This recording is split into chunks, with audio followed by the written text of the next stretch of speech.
ধর্ম মানুষকে শেখায় তুমি যা করো তা কেউ না দেখলেও স্বয়ং সৃষ্টিকর্তা দেখছেন। এই বিশ্বাসই মানুষের দুর্নীতিকে ভিতরেই থামিয়ে দেয়। কোরআন বলে, যে ব্যক্তি মানুষের সম্পদ অন্যায়ভাবে আত্মসাৎ করে সে যেন জাহান্নামের আগুন খেতে প্রস্তুত হয়। সূরা নিসা আয়াত 10। প্রশ্ন করি, এই ভয় কি কোনোদিন আইন দিতে পারে? মাননীয় মডারেটর, গণ সচেতনতা সৃষ্টি ও সততা চর্চায় শিক্ষার্থীদের উদ্বুদ্ধ করার লক্ষ্যে কালীগঞ্জ উপজেলা দুর্নীতি প্রতিরোধ কমিটি আয়োজনে বার্ষিক বিতর্ক প্রতিযোগিতা 2025 অনুষ্ঠিত হয়।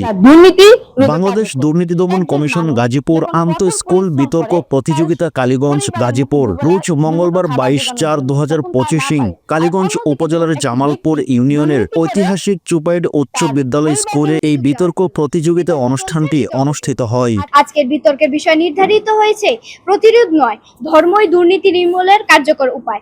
আমার দলের প্রথম বক্তা ইতিমধ্যে ধর্মকে সংজ্ঞায়িত করেছেন, পাশাপাশি ধর্ম নৈতিক শক্তির উপর আলোকপাত করেছেন।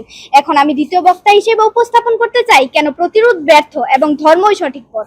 মাননীয় মডারেটর, আমরা এমন এক দেশে বাস করি যেখানে দুর্নীতির বিরুদ্ধে অসংখ্য আইন, সংস্থা ও নীতিমালা থাকা সত্ত্বেও দুর্নীতি ক্রমাগত বেড়েই চলেছে। তাহলে প্রশ্ন, আইন থাকলেও কেন দুর্নীতি থামে না? কারণ আইন মানুষকে বাহ্যিকভাবে নিয়ন্ত্রণ করে, কিন্তু ধর্ম মানুষের অন্তরকে নিয়ন্ত্রণ করে। যখন কেউ একা থাকে, চারপাশে কেউ নেই, তখন পুলিশ, দুদক, সিসিটিভি কিছুই কাজ করে না। কাজ করে শুধু অন্তরের ভয়। সেই ভয় আসে সৃষ্টিকর্তার প্রতি ভয় থেকে, যা কেবল ধর্ম। অনুষ্ঠানের শুরুতে পবিত্র কোরআন তেলাওয়াত এবং গীতা পাঠ করা হয়। চুপাইয়ের উচ্চ বিদ্যালয়ের প্রধান শিক্ষক জনাব স্বপন কুমার দেবনাথের সভাপতিত্বে অনুষ্ঠানে প্রধান অতিথি হিসেবে উপস্থিত ছিলেন কালীগঞ্জ উপজেলার দুর্নীতি প্রতিরোধ কমিটির সাধারণ সম্পাদক জনাব মোহাম্মদ নায়েবুর রহমান মাসুদ। অনুষ্ঠানে বিতর্ক প্রতিযোগিতায় শাওরাইদ উচ্চ বিদ্যালয় এবং চুপাইর উচ্চ বিদ্যালয়ের শিক্ষার্থীরা অংশগ্রহণ করে। শাওরাইদ উচ্চ বিদ্যালয়ের পক্ষে স্কুলটির মেধাবী শিক্ষার্থী নিলয় দাস, মাহমুদুল হাসান এবং তাহসিনা সরকার বিতর্ক প্রতিযোগিতার বিপক্ষ দল হিসেবে অংশ নেন। পাশাপাশি চুপাইর উচ্চ বিদ্যালয়ের শিক্ষার্থী মোসাম্মদ নূপুর, লাবিবা আক্তার, মাইশা তাহসিন বিতর্ক প্রতিযোগিতায় পক্ষ দল হিসেবে অংশ নেন।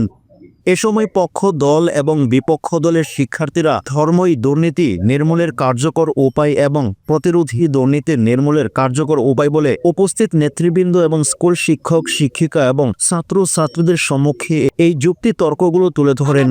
অনুষ্ঠান শেষে বিচারক মণ্ডলী সকলকে আন্তরিক কৃতজ্ঞতা এবং শুভেচ্ছা জানান এবং এই প্রতিযোগিতায় অংশ নেওয়া শিক্ষার্থীদের মধ্যে উপস্থিত বিচারক মণ্ডলী বিচার বিশ্লেষণ এবং রায় প্রদান করেন।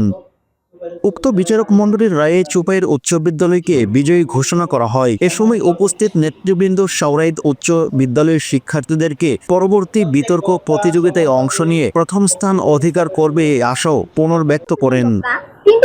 অনুষ্ঠানে বিচারক মণ্ডলীদের মধ্যে উপস্থিত ছিলেন জনাব শহীদুল ইসলাম খান, ভারপ্রাপ্ত সহ সভাপতি দুদক, রেকুনা ইয়াসমিন, প্রধান শিক্ষক চুপাইয়ের বালিকা উচ্চ বিদ্যালয়, মোহাম্মদ ইসমাইল হোসেন, মোডল উপদেষ্টা দুর্নীতি প্রতিরোধ কমিটি, সাবিহা সুলতানা, সিনিয়র সহকারী শিক্ষক শাওরাইদ উচ্চ বিদ্যালয়।